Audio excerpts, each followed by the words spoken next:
మరో super exclusive చూస్తున్నాం. ఆంధ్రప్రదేశ్ రాష్ట్ర రాజకీయ చదరంగంలో స్థానిక సంస్థల ఎన్నికలు ఇప్పుడు సరికొత్త మలుపు తిరిగాయి. ఒకవైపు ఎన్నికలకు సై అంటూనే మరోవైపు న్యాయస్థానంలో నై అంటుంది ప్రతిపక్ష పార్టీ వైసీపీ. ఓటర్ల జాబితా సవరణ ప్రక్రియ పూర్తి కాకుండా పాత జాబితాతో ఎన్నికలకు వెళ్లడాన్ని సవాల్ చేస్తూ వైసీపీ నేత లేళ్ల అప్పిరెడ్డి కోర్టును ఆశ్రయించడం రాజకీయ వర్గాల్లో ఆసక్తిని రేపుతోంది. అయితే ఇక్కడ ఒక కొత్త కోణం స్పష్టంగా కనిపిస్తుంది. సకాలంలో ఎన్నికలు జరగకపోతే కేంద్రం నుంచి రావాల్సిన వేల కోట్ల రూపాయల గ్రాంట్లు ఆగిపోయే ప్రమాదం ఉందని అధికార పక్షం ఆందోళన వ్యక్తం చేస్తుంటే, వైసీపీ మాత్రం రాజ్యాంగబద్ధమైన ఓటు హక్కు ఖచ్చితత్వంపైనే ప్రధానంగా దృష్టి పెట్టినట్లు వాదిస్తోంది. న్యాయ నిపుణుల అభిప్రాయం ప్రకారం పాత జాబితాతో ఎన్నికలు నిర్వహించడం చట్టవిరుద్ధం కాకపోయినా ఈ లీగల్ బ్రేకులు వెనుక వైసీపీ వ్యూహాత్మక అడుగులు ఉన్నాయన్న విశ్లేషణలు వినిపిస్తున్నాయి. ఇటీవల అసెంబ్లీ ఎన్నికల ఫలితాల తర్వాత క్షేత్రస్థాయిలో పార్టీని పునర్నిర్మించుకునేందుకు క్యాడర్కు దిశానిర్దేశం చేసేందుకు కొంత సమయం అవసరమని వైసీపీ అధిష్టానం భావిస్తోంది. అందుకే ఈ బై టైం స్ట్రాటజీని అమలు చేస్తోందన్న వాదనలు బలంగా వినిపిస్తున్నాయి. ఒకవైపు జిల్లాల టూర్లకు ప్లాన్ చేస్తూనే మరోవైపు న్యాయ పోరాటం చేయడం ద్వారా అటు క్యాడర్ను సన్నద్ధం చేయడానికి, ఇటు అధికార పక్షం వేగానికి కళ్ళెం వేయడానికి వైసీపీ వేసిన ఈ డ్యూయల్ స్ట్రాటజీ ఏ మేరకు ఫలిస్తుందన్నది ఇప్పుడు ఏపీ పాలిటిక్స్లో బిగ్ సస్పెన్షన్. ఇదే అంశానికి సంబంధించి మరింత సమాచారం మా కరెస్పాండెంట్ హరీష్ అందిస్తారు. హరీష్. రవి, మీరు చెప్పినట్టుగానే స్థానిక సంస్థల ఎన్నికలకు సంబంధించినటువంటి వ్యవహారంలో రెండు ప్రధానమైనటువంటి అంశాలను పరిగణలో తీసుకుని వైఎస్ఆర్ కాంగ్రెస్ పార్టీ న్యాయస్థానంలో ఈ వ్యవహారానికి సంబంధించినటువంటి అంశంపైన పిటిషన్ దాఖలు చేసినటువంటి సిచ్యువేషన్ అయితే మనకు కనిపిస్తుంది. చూసుకుంటే కనుక తాజా ఓటర్ల జాబితా సవరణకు సంబంధించి ఇంకోవైపు సరి ప్రక్రియ కొనసాగుతున్నటువంటి సమయంలో అర్హులైనటువంటి వాళ్ళందరికీ కూడా ఓటు హక్కు కల్పించడం ఒక ఎత్తు అయితే కనుక రిజర్వేషన్లకు సంబంధించినటువంటి అంశం చాలా కీలకంగా మారుతుంది. అందులో భాగంగానే రిజర్వేషన్లని ఆధారంగా చేసుకుని అభ్యర్థులకు సంబంధించినటువంటి ఎంపిక జరిగేటువంటి సిచ్యువేషన్ ఉంది. కాబట్టి ఇది అన్ని రాజకీయ పార్టీలలో కూడా చాలా కీలకమైనటువంటి అంశంగానే పరిగణించాల్సినటువంటి సిచ్యువేషన్ ఉంటుంది. బీసీ రిజర్వేషన్లకు సంబంధించినటువంటి అంశం ఇప్పటికే హాట్ టాపిక్గా మారినటువంటి నేపథ్యంలో అర్హులైనటువంటి వాళ్ళకి ఓటు హక్కు కల్పించడం, ఇంకోవైపు బీసీకి వచ్చి ఇతరత్ర ఉన్నటువంటి రిజర్వేషన్లకు సంబంధించినటువంటి అంశం కూడా ఆసక్తికరంగా మారినటువంటి నేపథ్యంలో రిజర్వేషన్లకు సంబంధించినటువంటి అంశాన్ని కూడా పరిగణలో తీసుకోవాల్సినటువంటి సిచ్యువేషన్ ఉంటుంది. కాబట్టి ఈ అంశానికి సంబంధించి ఒక్కొక్క నిర్ణయం ఒక కొలిక్కి రావాల్సినటువంటి సిచ్యువేషన్ ఉంటుంది. కాబట్టి అందులో భాగంగానే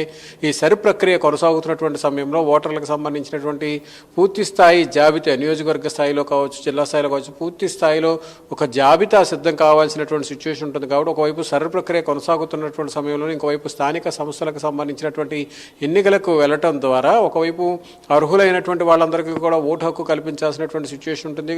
ఎవరైతే అర్హులు ఉంటారో వాళ్ళకి ఓటు హక్కు కూడా పొందేటువంటి అవకాశం ఉంటుంది. కాబట్టి అలాంటి ఓటు హక్కు దూరం అయ్యేటువంటి అవకాశం కూడా ఉంటుంది. ఇంకోవైపు రిజర్వేషన్లకు సంబంధించినటువంటి అంశం కూడా ఒక రకంగా హాట్ టాపిక్గా మారినటువంటి సిచ్యువేషన్ కనిపిస్తుంది. రిజర్వేషన్లకు సంబంధించినటువంటి వ్యవహారంలో అభ్యర్థుల ఎంపిక, కులాల వారీగా సమీకరణాలు, రాజకీయ సమీకరణాలు ఒక ఎత్తు అయితే కనుక కులాల వారీగా ఉన్నటువంటి ఓట్లు ఎన్ని, ఆ ఓట్లకు సంబంధించినటువంటి వ్యవహారంలో రాజకీయ పార్టీలకు అనుకూలంగా ఉన్నటువంటి వర్గాలు ఏమున్నాయి అనేది కూడా చూసుకోవాల్సినటువంటి సిచ్యువేషన్. సో ఈ రెండు అంశాలు ప్రధానంగా పరిగణలో తీసుకోవడం ద్వారా సరి ప్రక్రియకి సంబంధించినటువంటి వ్యవహారం కొనసాగుతున్నటువంటి పరిస్థితులు కనిపిస్తున్నటువంటి నేపథ్యంలో పూర్తి స్థాయిలో జాబితా ప్రకటన కూడా జరగనటువంటి నేపథ్యంలో ఈ అంశానికి సంబంధించినంత వరకు కూడా పూర్తిగా ఎన్నికలు పారదర్శకంగా నిర్వహించడానికి కూడా కొంతవరకు సాంకేతికంగా ఇబ్బందులు ఉండేటువంటి సిచ్యువేషన్ ఉంది. అదేవిధంగా రాజకీయ పార్టీలకు కూడా ఈ వ్యవహారం పైన కొంతవరకు గందరగోళమైనటువంటి పరిస్థితులు ఉండేటువంటి అవకాశం ఉంది. ఒకవైపు జిల్లా టూర్లు కావచ్చు, అదేవిధంగా నియోజకవర్గ స్థాయిలో ఉన్నటువంటి సమస్యల మీద కావచ్చు, అదేవిధంగా జిల్లా స్థాయికి సంబంధించినటువంటి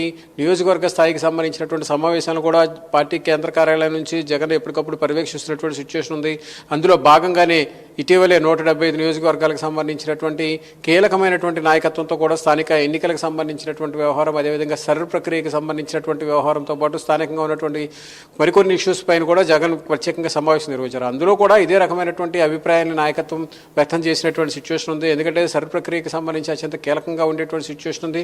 అందులో భాగంగానే ఎన్ని ఓట్లు ఉన్నాయి, ఎంతవరకు యువత ఓటు హక్కును వినియోగించుకుంటుంది, కొత్తగా వచ్చినటువంటి ఓట్ బ్యాంక్ ఏ విధంగా ఉంది, ఆ ఓట్ బ్యాంకు ఏ రాజకీయ పార్టీకి అనుకూలంగా ఉంటుంది, ఈ రకమైనటువంటి అంచనాలు కూడా ఒక కొలిక్కి రావాల్సినటువంటి సిచ్యువేషన్ ఉంటుంది. అట్ ది సేమ్ టైం ఎన్నికల సంఘం నుంచి కూడా పూర్తిగా పారదర్శకతతో ఓటర్లకు సంబంధించినటువంటి జాబితా కూడా ప్రకటన ఇస్తే ఒక క్లియర్ వాతావరణంలో ఎన్నికలు జరిగేటువంటి అవకాశం ఉంటుంది. కాబట్టి ఈ అంశానికి సంబంధించినంత వరకు కూడా ఒక నిర్ణయం తీసుకోవాల్సినటువంటి ఒక అభిప్రాయం ఉందనేటువంటి ఒక అభిప్రాయం మీద వైఎస్ఆర్ కాంగ్రెస్ పార్టీకి సంబంధించినటువంటి నాయకత్వం పిటిషన్ దాఖలు చేసింది. అందులో భాగంగానే ఈ అంశానికి సంబంధించినటువంటి వ్యవహారంపై న్యాయస్థానం ఎలాంటి నిర్ణయం తీసుకుంటుంది అనేది కూడా ఆసక్తికరంగామైనటువంటి సిచ్యువేషన్ కనిపిస్తుంది. ఎందుకంటే స్థానిక సంస్థలకు సంబంధించినంత వరకు కూడా స్థానిక సంస్థల ఎన్నికలు అటు అధికార పక్షానికి ఇటు ప్రతిపక్షానికి కూడా చాలా కీలకమైనటువంటి అంశం. ఎందుకంటే ఓట్ బ్యాంకు చెదిరినటువంటి ఓట్ బ్యాంకుకి సంబంధించినటువంటి అంశం ఒక ఎత్తైతే కనుక ఇప్పుడు నూతనంగా జాయిన్ అవుతున్నటువంటి ఓటర్లు ఎవరైతే ఉన్నారో, యూత్ ఎవరైతే ఉన్నారో వాళ్ళందరికీ కూడా పూర్తిగా ఓటు హక్కు వచ్చిన తర్వాత ఆ ఓట్ బ్యాంకుకి సంబంధించినటువంటి రాజకీయం